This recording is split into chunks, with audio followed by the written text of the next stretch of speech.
So welcome back to my channel. Again, my name is Jack. So kumusta naman po kayo guys? Okay, so ayan guys, tignan po natin ano ba ang inyong daily love reading. Kanino bang energy yung masasagap natin? Okay, so sa mga nais pala guys, magpa-private reading, iiwan ko na lang po yung link sa atin pong description box below. Or pwede nyo ako guys i-direct message sa atin pong Facebook. Ayan, Jade Tarot yung name. Okay, so tignan natin guys. Tignan muna natin yung scenario, no? Kanino bang love reading ito, spirit guide? May nakikita ako dito na para pang nangihina. Nanlulumo. Baka broken-hearted ka ngayon. Okay. Kanina po itong love reading, spirit guide. Kanina po itong love reading. Soulmate. Wow. Mukhang soulmate mo tong person na to, guys. Okay. So, actually, guys, ito ha, magaan ang pakiramdam mo dito sa person mo. Kasi nga, soulmate mo siya, guys. Para bang nung unang nakita mo siya, parang iba yung na-feel mo talaga sa kanya. May kakaibang connection talaga sa inyo. I think, parang na-feel mo rin sa kanya na, parang may kakaibang spark. Parang matagal mo na siyang kilala. Parang same naman kayo. Siguro na-feel niya rin to sa'yo. Okay, so tingnan natin. Meron tayong abundance. Mukhang, eto guys ha, napaka-positive, no? Parang feeling sa'yo ng person mo, sinuwerte siya sa buhay nung nasama ka sa kanya or nakilala ka niya eh. Or pwedeng parehas kayo guys, naging maayos ang daloy ng pera, parehas kayong goal-oriented, parehas kayong focus doon sa future. Matalino siguro tong taong to guys. Kumbaga kung ano yung kahinaan mo, soulmate, ayan, sinasabi nga soulmate ko, ano yung kahinaan mo, siya naman guys kalakasan ng person mo. Kung naman yung kalakasan mo, siya naman guys kahinaan ng person mo. So, para kayong puzzle. Okay? Nabubuo nyo po yung isa't isa. Tignan natin.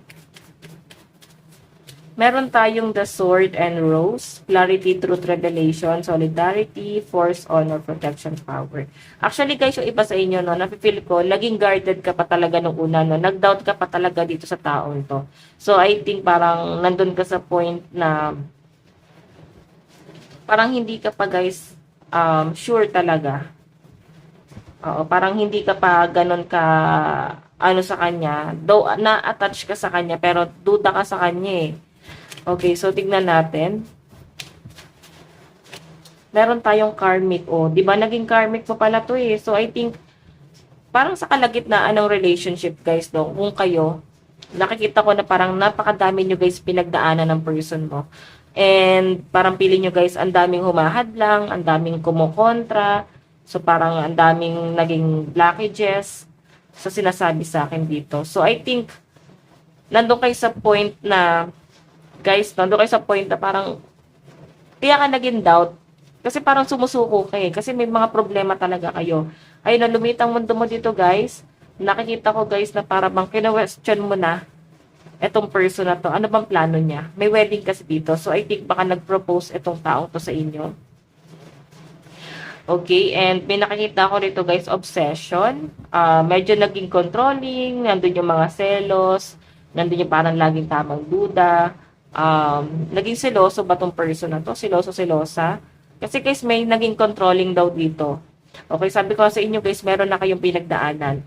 Una pa lang guys, okay naman daw guys yung pagsasama nyo ni person, no, sa pinapakita sa akin dito. Pero at the long run, ng relationship talagang pabigat ng pabigat yung mga nangyayari. So, meron dito guys, isa sa inyo ng person mo yung nagpapabigat eh. Kasi kung okay naman yung partner, wala naman guys mangyayaring ganito na parang magpapabigat sa kalooban nyo parehas. Pwede kasi guys na ibang tao yung nagpapabigat eh. Pwedeng ibang tao guys yung kumukonta or humahadlang. Okay? Pero guys, may naging addiction dito. Naging controlling, no? Tignan natin guys, energy ng person mo. Ayan, ito yung card. Card mo. Ito yung card ni person. Okay? Pero ito guys, ipo-full spread na natin. Okay? Nararamdaman sa'yo ng person mo. Titignan natin. Nararamdaman sa'yo ng person mo. Feeling ko guys, ito yung dapat mo gamitin sa person. Okay. Nararamdaman sa'yo ng person mo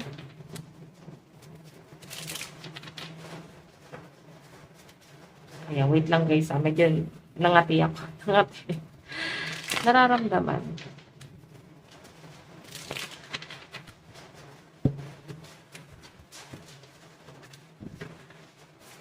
Overall energy ng person mo sa'yo. Spirit guide, overall energy. Overall energy.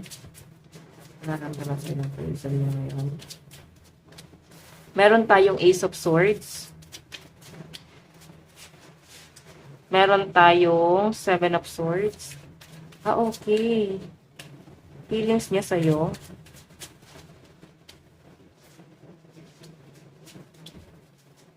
Partnership. Alam niyo guys, itong taon to, nag-doubt talaga siya, no? Meron ditong ex na na-involve. Ex siguro ng person mo to. Hindi rin guys naging maganda yung relationship niya sa past person. And sa pinapakita sa akin dito guys, maring may ex na na-involved, no? Hoping pa rin siya nung natagpuan mo tong person mo na to, parang hoping pa rin siya dun sa ex niya, sa past person niya. Parang gusto pa rin niya guys maayos yung relationship nila ni past person. Marami siya guys naging realization sa pinapakita sa akin dito. And kung makikita nyo guys, Queen of Pentacles, parang feeling niya guys, pinagnakawan siya or parang pinirahan siya ng past person niya. So, nung nakilala ka niya guys, nag-doubt din naman siya inantay niya rin naman dito kung meron bang magiging magandang, kung magiging maganda ba yung outcome ng connection yung dalawa sa pinapakita sa akin dito. And kung makikita nyo guys, the full nagkaroon guys ng new beginning. Okay, nung nakita ka niya, parang nakita niya na, ay, may potential dito sa relationship na to. Para bang nag-heal siya agad, naka-recover siya dun sa mga nangyari sa kanya sa past. Mukhang ikaw daw yung bumuo sa kanya, guys, sa pinapakita sa akin dito. Kasi nandito rin, guys, yung Two of Cups, may partnership, no? So, nagsimula siguro kayo, guys, sa pagiging magkaibigan muna, or pwedeng magkausap, tapos nag-share na kayo, guys, ng mga problema nyo sa isa't isa. And para bang magkayayaan siguro kung sa social media kayo, guys, nagkakilala, nagkayayaan na para bang magkita or pwede kayo sa party, no? Basta something na celebration. May nakikita akong ganon. May nasa-sense ako, guys, na nagkaroon kayo sa para bang malalim na usapan sa inyo. I think hindi sa relationship Parang parang feeling kasi ni person mo, okay kang kausap. Okay, parang feeling niya, napaka-matured mong kausap, sobrang napaka-positive, napakatalino mong tao, ganun kanya guys tinitignan, sobrang straightforward, and hindi siya guys nag-doubt sa inyo kasi sobrang, straightforward kang ang tao. Okay? So, kung makita nyo guys, nandito yung Two of Cups. I think yung mga pinag-uusapan nyo guys, sobrang lalim na, hindi guys kagaya na pinag-uusapan ng ibang tao na sobrang, sobrang common, like, favorite color mo, tagasan ka, hindi ganun Siguro, iba, parang pang outer space. Pang matatalino, ano ba to? Mga ganun yung usapan. So, si person mo guys, parang feeling niya, okay tong taong to, ganun. So, hanggang sa parang lumiit yung mundo ni person, kung makikita nyo, lumiit yung mundo niya, at parang ikaw na lang yung nakikita niya sa mundo niya, yan no, hawak-hawak niya. Ikaw at siya na lang yun nandoon sa mundo na yon, hanggang sa parang bang na-fall pala tong taong to sa inyo.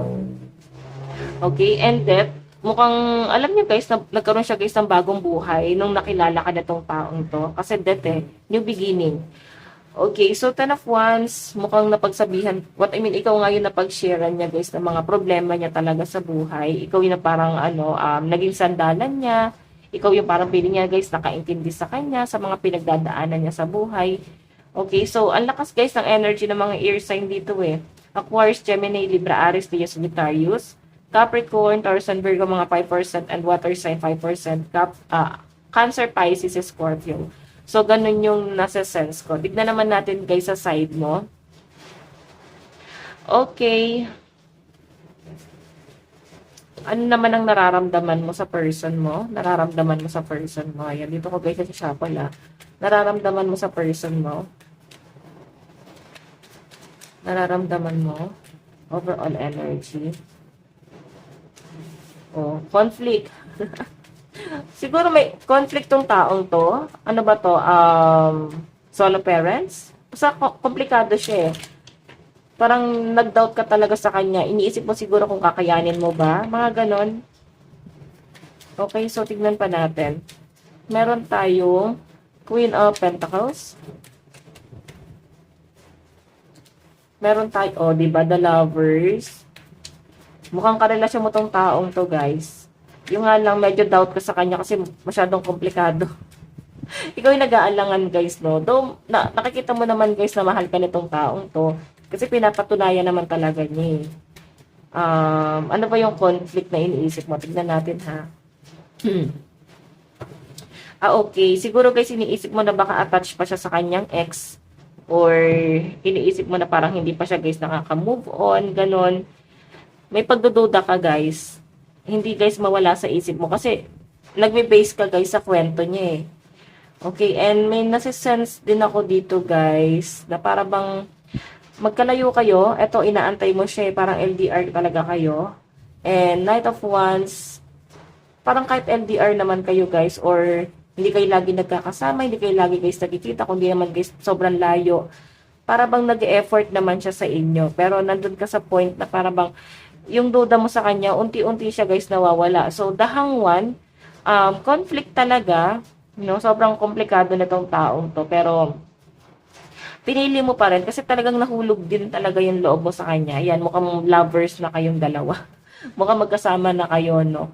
Okay, so kung makita nyo, guys, parehas naman daw kayo, guys, nagkaroon ng new beginning sa isa't isa. Hindi lang naman, guys, itong person na to yung para bang nabigyan mo ng bagong buhay. And I think ikaw rin naman, marami ka rin, guys, problema. Hindi lang itong love life mo yung iniisip mo. I think sa family, tas yung iba sa inyo, baka nagkakaroon din kayo, guys, ng problema sa pera. Ngayon, baka kung ikaw yung breadwinner, parang pili nyo, guys, parang napagnanakawan ka ng ibang tao. Hindi man, guys, family, pwede ng ibang tao. Kasi madalas siguro, guys, nai-scam yung family mo. So, parang ikaw, guys, yung nagbabayad ng mga problema nila. Kung hindi man itong person mo yung conflict, so I think nasa iyo yung conflict. Baka nagda-doubt ka, guys, na matatanggap man ng person mo, kung ano ba yung kalagayan mo. Nililinis mo, guys, yung mga problema kasi ayaw mo, guys, na magkaroon ng intindihin tong person na to. Ayaw mo, guys, na isipin niya sobrang komplikado na sitwasyon mo, so paano kanya ilalaban. Okay? Pero mahal mo rin naman tong taong to kasi nahuhulog ka na rin sa kanya, guys, kasi pinapatunayan naman niya, eh. Okay, pinapatunayan naman niya, guys, na mahal ka naman niya. So, yung iba dito, guys, mukhang magkarelasyon. Pero mukhang nasa inyo, guys, yung pag-aalinlangan talaga. Okay? Pero may new beginning naman, oh. Kailangan mo siguro, guys, ng matindi-tinding pangaral, guidance. Meron ka siguro, guys, pinagdadaanan. May person, baka ikaw, guys, ay committed pa sa iba. May pamilya ka ba? Committed ka sa iba? Or pwedeng may bumabalik sa inyo. Pwede naguguluhan ka. Ito, past person and new person. Pwede naguguluhan ka, eh. Maraming na-involve sa inyo. Maraming nagkakagusto sa inyo. So, I think, kung sino yung mas nag-e-effort, yun yung mas kinoconsider nyo. Pero ayaw nyo na siguro, guys, ilagay yung sarili mo sa komplikado. Kung ex mo to, guys, I think baka sinaktan ka niya. Tignan nyo, guys, Queen of Pentacles parehas nandito. So, baka iniisip mo, guys, baka pag nakawan ka niya, nandito pa rin, guys, yung Seven of Swords, so. Iniisip mo, baka, hindi naman pag nakawan, baka gamitin ka niya dahil sa pera. Kasi okay ka, eh, sobrang stable ka sa pera. Okay? So, guys, ayan, sa side mo, guys, malakas po ang mga air sign, Aquarius, Gemini, Libra, Aries, Leo, Sagittarius, Capricorn, Taurus, and Virgo. So, tingnan natin, guys, sa future. Saan na patungo tong relationship na to, no? Okay, wait lang, guys, no?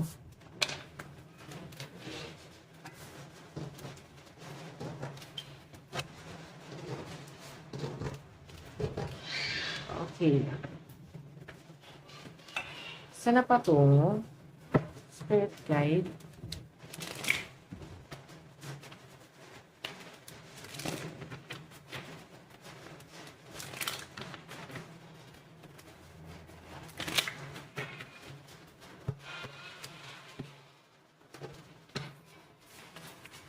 Saan na patungo yung relationship niya? Spirit guide. Saan na patungo itong relationship na to? Commitment. Oh. Parang may guys. may problemang paparating in the near future. Isa sa inyo, guys, parang gustong umalis dun sa relationship. Ayaw mag-commit. Okay, so meron tayo, guys, loss. Eternal love.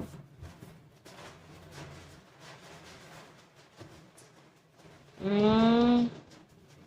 So, may mga broken family rito, guys. Wala na ba yung parents nyo? Maaring ikaw na, guys, yung ano, ikaw na yung pumapasa ng mga responsibilidad. Kasi yung iba sa inyo, parang ikaw na yung breadwinner, ikaw na yung inaasahan. Or pwede naman, guys, na itong person mo, baka may nauna siyang asawa, tas marami siya, guys, responsibility dun sa naiwan niya. Baka may mga anak siya doon. So, parang dun kayo, guys, nahihirapan. Meron tayong loneliness, live and learn. Okay. Kagaya ng reading natin kanina, guys, sa pinapakita sa akin, meron ka mabigat na pinagdadaanan. So, parang parang darating ka sa point na parang kailangan mo i-sacrifice tong person na to. Or parang kailangan mo siya, guys, putulin sa buhay mo. Kasi, meron kang ibang pinagdadaanan. So, yun yung mas kino-consider nung iba sa inyo, guys. Okay. Ano to? Nasa third party ba? Tingnan natin, ha. Addiction, oh. Nako, parang kahit mahal na mahal yung isa't isa, parang kailangan putulin. Healthy choice. Lagi may takot, guys. Sa pinapakita sa akin. May engage na, no? Parang kahit may takot kayo, parang kailangan nyo, guys, lumaban sa buhay. Ganun yung nakikita ko. So, ang focus kasi, guys, sa pinakamalinaw na pinapakita sa akin, parang ang focus nyo, guys, is yung inyong stability. Yung career mo. Okay? Parang, alam niyo yun, lumit yung mundo mo eh. Wala naman ako nakitang ibang conflict, pero I think, baka nga may ibang involved dito sa relationship na to. Pero mahal na mahal kayo ng person mo. Tignan nyo, may addiction pa. Takot siyang mawala ka. Ay, pasensya na. Takot siya, guys, na mawala ka. Pero ikaw kasi, guys, commitment, parang ayaw mo eh. So, nire-reject mo siya. Or parang kailangan mo pa, guys, mag-isip. Sanay ka nata nang nag-iisa eh. Matagal ka siguro single. Marami ka nang natutunan eh. Kung sinaktan ka na nitong taong to, or kung hindi kayo, guys, okay dito, marami ka, guys, natutunan sa taong to na parang masyado siyang controlling. Siguro, guys, sa sobrang pagmamahal, kung bakit niya yan, guys, nagagawa. Tignan natin, guys, mensahe sa'yo ng person mo. Meron tayong I am becoming a better person. So, alam nyo, guys, gusto niya patunayan yung sarili niya sa inyo ngayon. And sa ibang tao, especially sa family, the timing just wasn't right for us. Oh, mukhang ayun na naman tayo sa somewhere down the road, no? Tamang pag-ibig sa maling panahon. Baka mas matanda siya sa inyo. Or malaki yung age gap nyo. Baka yun lang yung conflict, guys. Tapos yung judgment ng ibang tao. Kung wala naman, guys, ibang involved. Okay, meron tayo, guys, I bury myself in work to forget you. So, mukhang di kayo goods ngayon. Pero alam nyo, guys, umiiyak ng taong to, guys. Okay? So, meron tayong it's time for me to heal now. So, siguro, guys, parehas kayo, guys, merong pinaghahandaan or baka meron lang kailangan tapusin. Baka, guys, isa sa inyo, guys, committed sa iba. And parang ikaw naman talaga yung gusto or parang ikaw committed ka ba sa iba pero gusto mo naman talaga tong person mo. Or si person mo, guys, committed sa iba pero ikaw naman talaga yung gusto. So, may nakakita ko dito, guys, sa parang pag-aantay. Parang, kailangan ba mag-antay? Ganyan. Okay, so guys, ito lang naman po ang inyong daily love reading. So, ayan, remind ko lang ulit kayo, guys, no, sa mga nais magpa-private reading, iiwan ko na lang po yung link sa atin pong description box below. So, ayan, guys, maraming salamat po. Bukas po lahat. God bless and love you all. Bye-bye.